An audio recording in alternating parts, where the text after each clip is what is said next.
This is the Giraffes Don't Eat Steak podcast, a show that brings you marketing stories, tips, hints, and much more. A treat for those who want to succeed in business or marketers who just want to learn. Hello. Hello. How are you, Alex? I'm very well, thank you. How are you doing? I am good. And we are so delighted to have our special guest today, who we used to work with before and love a lot. Bogdan, welcome to our show. Hi, guys. Thank you for having me. It's great to rejoin with you. So, Bogdan, for our listeners, tell us about yourself. Where are you calling in from? How did we meet? It's somewhere sunny by the looks of it. It's very sunny, actually. It's very sunny and hot.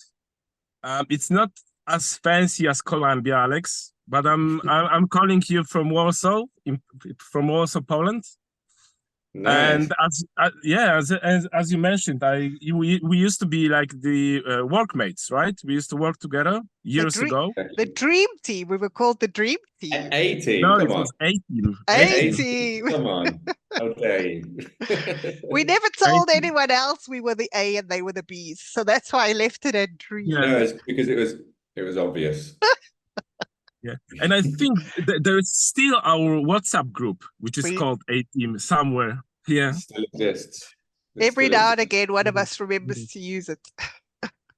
It is. So yeah, a bit about me. So I was working with Erica and Alex in one company, in marketing team, and of course I'm still in marketing after so many years. And yes, I'm very happy to be with you today. Oh, we love having you, Bogdan.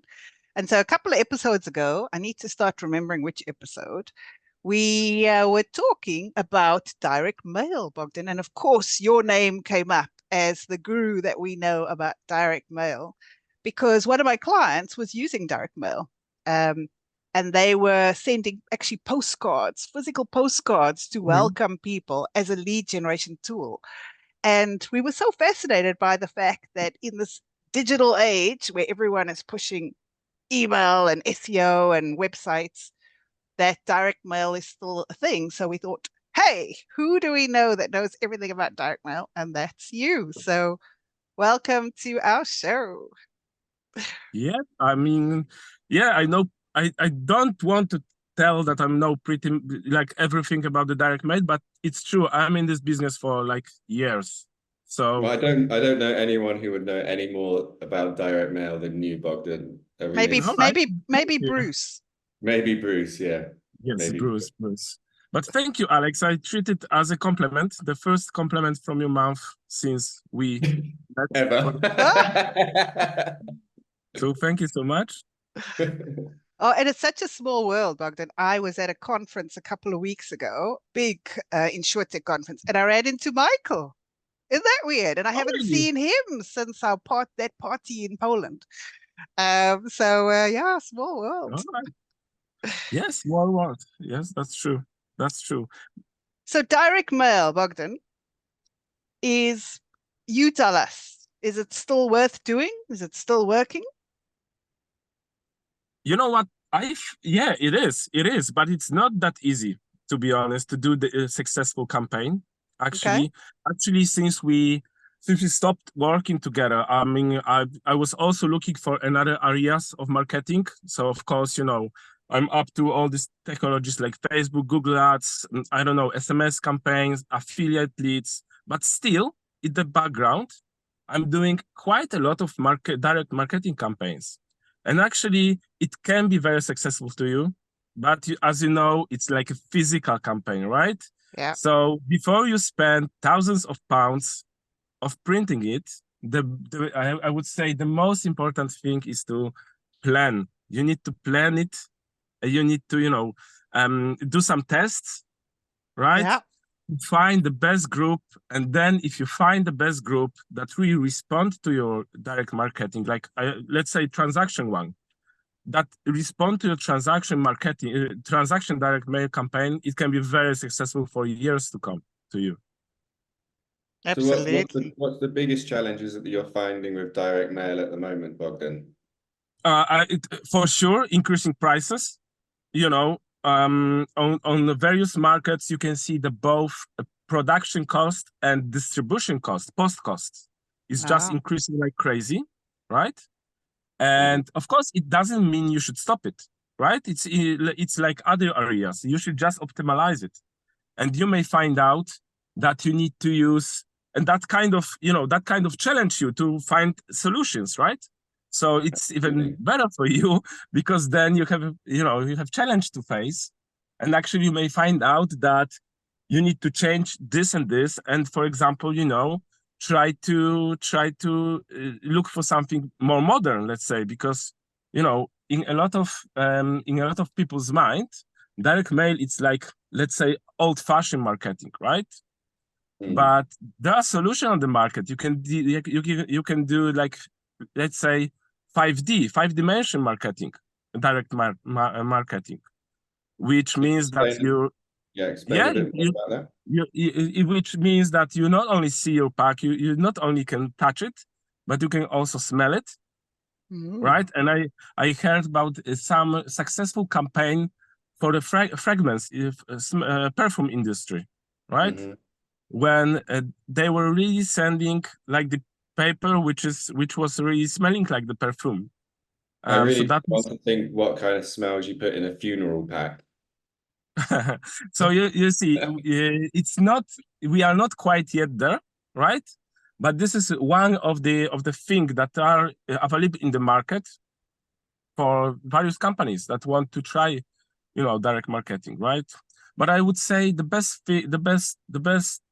most important thing is to find your target group wisely, and then you'll be successful. As with all marketing. Yes. Know who's your target audience. Yeah, that's kind of the key theme. I'm sure you've picked up, Bogdan, from our podcast, is know your target audience. Now, interesting in terms of direct mail is I actually did it. So context, I think we need to give our listeners some context, is Bogdan works in insurance. So that's where we met, is insurance. Life insurance in particular, so it is around death, or funeral insurance as it's known here, and so it is a trickier market, but it does work. And the direct mail that I tested with, also with an insurance company a few years ago, was actually during COVID, because people are getting thousands and thousands and thousands of emails, right? Your mail, I mean, we know I'm not the best case for an empty mailbox. I have shared previously that I have a mailbox problem.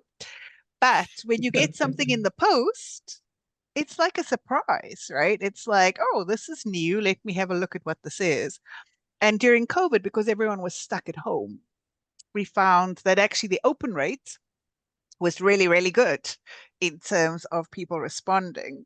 So I think the timing and what's happening in the market and understanding where everyone is also an important aspect about when you send it, right? But let's start at the beginning. Let's start target markets. Do you think direct mail is only for older people? And I'm thinking seniors who love post, like my mom writes letters all the time, so she would be a classic direct marketer. But is that the extent of where we can go? I think you can find out that your best response group is like the group you mentioned, right? Yeah. But it doesn't mean that direct mail won't work for the younger audience. However, what is very important with younger audience, you need to be sure you have the correct data of their addresses, because as you know, the younger the people are, the more often they're moving from place to place. They are not, in the one place as older people. So if you want to do direct mail to younger audience, the most important thing is to have their addresses up to date, because otherwise you have only post returns, right? So if you know that your addresses for the younger audience are up to date, you are free to go with direct mail, of course, with the right product, right? But I think it's not only for our older audience. No, that's a good point on the fact that the younger audience is more likely to move often. And I'm going to put myself into the younger audience. I was going to say you. I feel like I would be a very hard person to target with a direct mail. Yeah, see, I you think see? all your work mail comes to me now, Alex. I've got your spam. Brilliant. The other interesting target group that I found is children. You know, because I think I've shared this before. My son on the 1st of January decided he was not doing any social media anymore. Not because he was bullied or anything like Mhm. that. He just decided enough. He didn't like the messaging he was getting. He didn't like the context. It took up too much of his time. And he said, I don't want to do it anymore, Mum. I did have a little panic attack thinking, how will I talk to you? How do I track you? How do I do anything? But it's worked out fine. Like But they've been doing for thousands of years, I guess. exactly. But actually, he loves getting post, especially with his name on it. And he's 14%, but loves a little bit of post, right? And especially if you target well, like, and again, product specific, I wouldn't target him with a funeral plan. But there's these we love making things. So there's these kits that make stuff. And so if they send him a direct mail selling him those kits, I bet you we would buy, right? Yeah. So Yeah, I think see? it's specific, right? Yeah, I mean, Yeah. it's also like what Bogdan was saying with the younger people, if you having a bit more of the 5D vibe on Yeah. style on the direct. I remember when I was much younger, like 6, 7, 8, and my mum used to always get these direct mails. To be honest, I can't remember exactly what the brand was, but I think it was like Reader's uh, Digest. so no, it wasn't Reader's Digest, but it was something like a catalog for homeware or something like that. But it came with these little rolled up pieces of paper there were kind of like it's like 5 of them. You open them up and you can see if you can like win something. I can't even remember if Oh, it's related or not, but it wasn't even necessarily that it was something interesting to my mum. Like it would come and then she'd give it to us, the kids, to unravel the thing. So sometimes you can almost have like 2 audiences in one. yeah. Yeah, you see? Yeah, I think That's that's a great example. and I And that think was Erika, and that stuck with me actually. I still remember that 30 years later, and that from a direct mail pack. That's crazy, isn't it? yeah.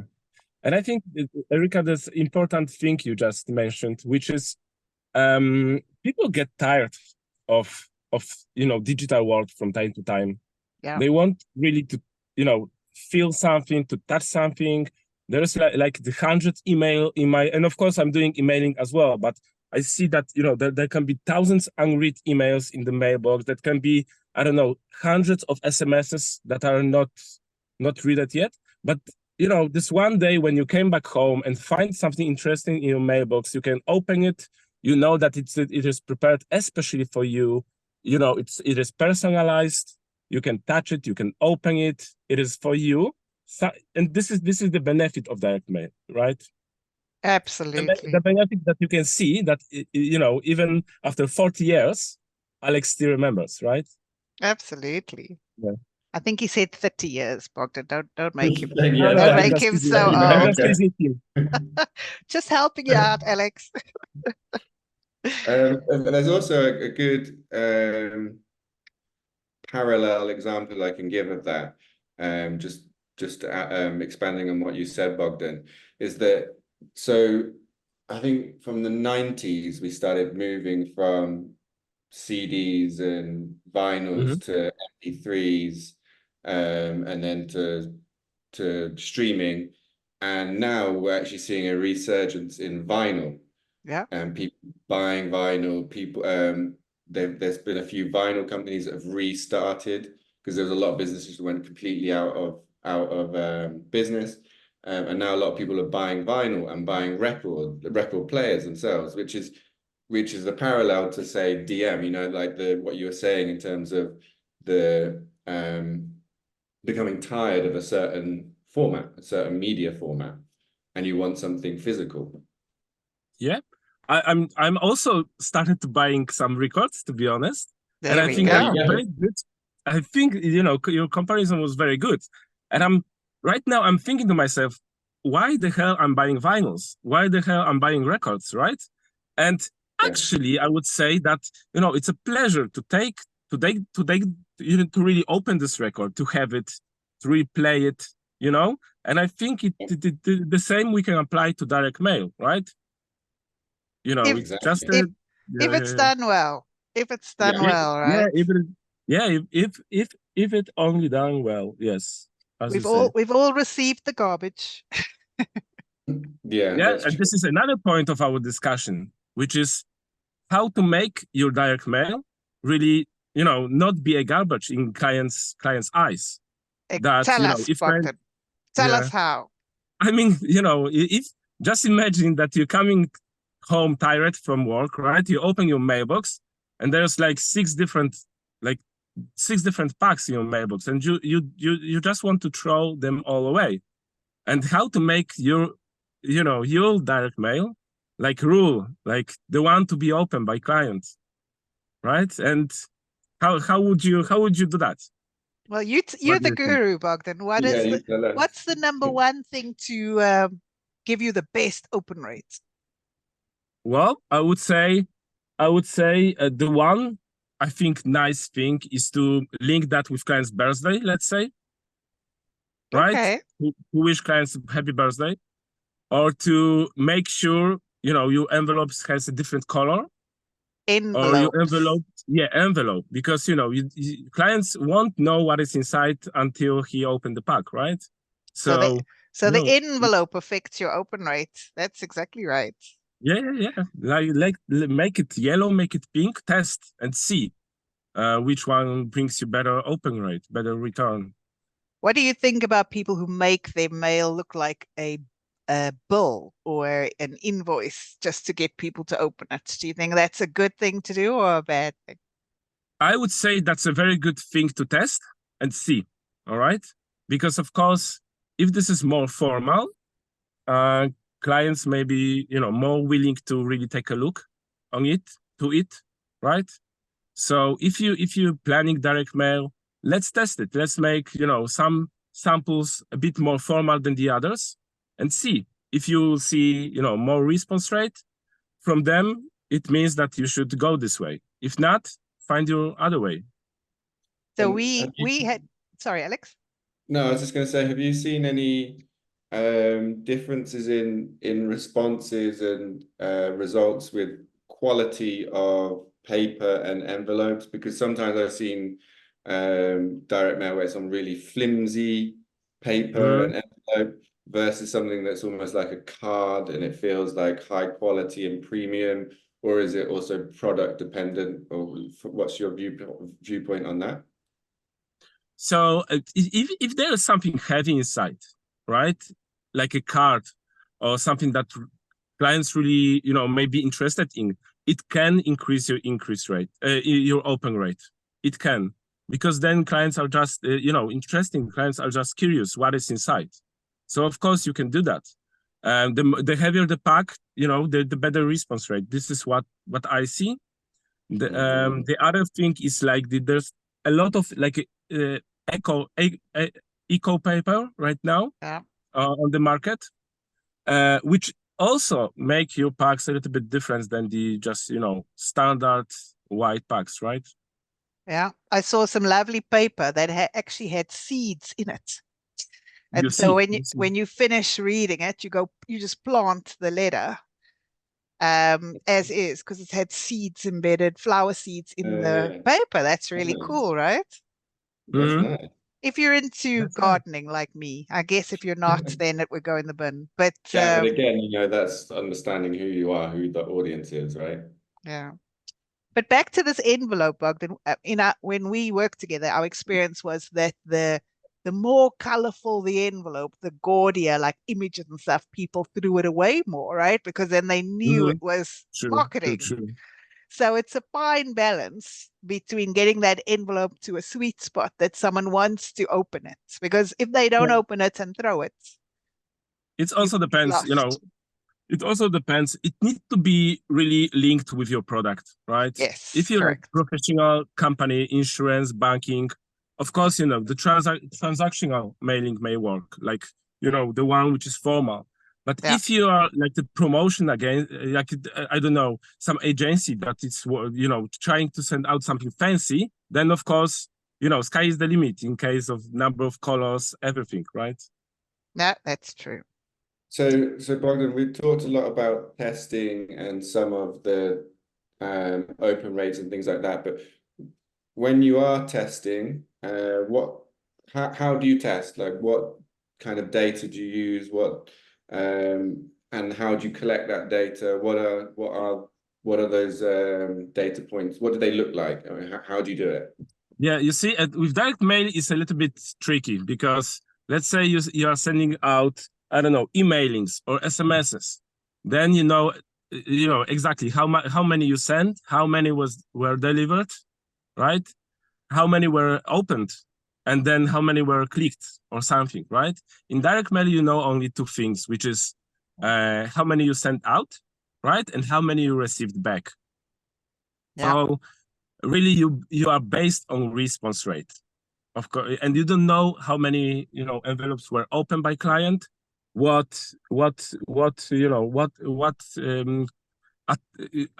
clients put their attention on the pack. You don't know it. You just know that you received, I don't know, up form or slip back. Of course, you can pay a bit more for the additional post service when they can say to you what was delivered, you know, what wasn't delivered, or you can track your post returns. You know, you need to have a bit more capacity to really do that, but you can try it. However, I would say response rate is the one thing that you know is the most important for you. So how many you send out and how many you collect back.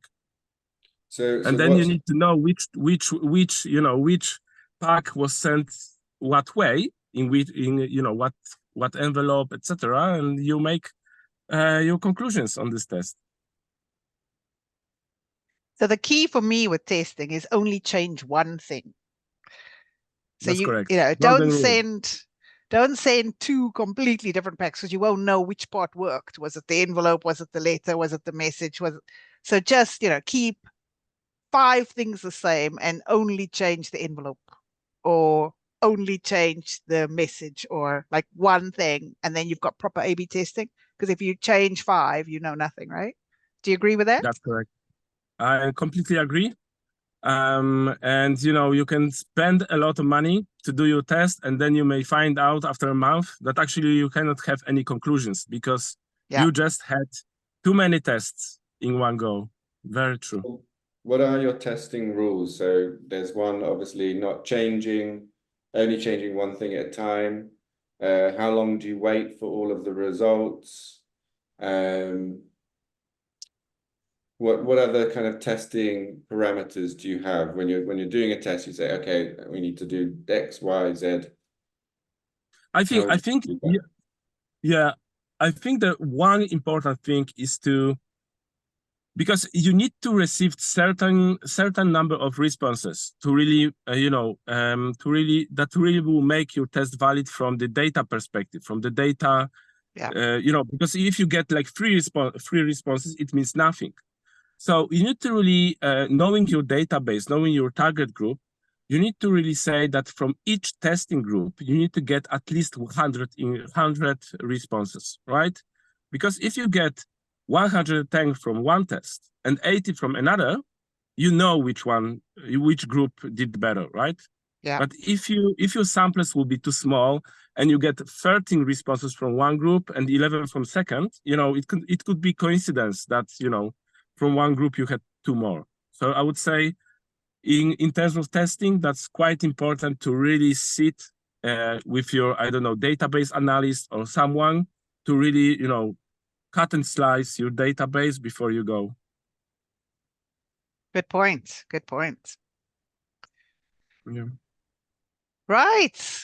Well, thank you, Bogdan. That was a fascinating chat about direct mail. I'm sure we could carry on talking for hours. Do you want to wrap up and just give our listeners your top 3 tips for doing direct mail well? What are the 3 things you want them to walk away from? All right. So the first one would be, don't be afraid of direct mail. It still works, believe me. The second would be, find your target group. And the third would be test, right? Test, and test, because audience is changing over time. Market is changing over time. You always need to test and adapt. And that would be that, yes. Love it. Love it. Perfect. Brilliant. Anything you want to wrap up with, Alex? No, I think Bogdan concluded it very well. I Awesome. think we're good there. Well, Perfecto. it's been awesome chatting to you again, Bogdan. Please don't be a stranger. I'm sure we'll grab you back again at some stage. Please, that was a pleasure for me. It was great to see you, and hopefully we'll meet in person soon. It's a date. I will be there. Thanks, everybody. Bye. Thank you. Bye. Thank you. Bye-bye. That wraps up this episode of Giraffes Don't Eat Steak. Thanks for joining us. I hope you found value in our discussion and got some new ideas to apply to your own business. Tune in next week for another round of marketing insights and inspiration. If you enjoyed this episode, please leave us a review and subscribe on Apple Podcasts, Spotify, or wherever you listen to podcasts. We appreciate you listening. Catch you next time on Giraffes Don't Eat Steak.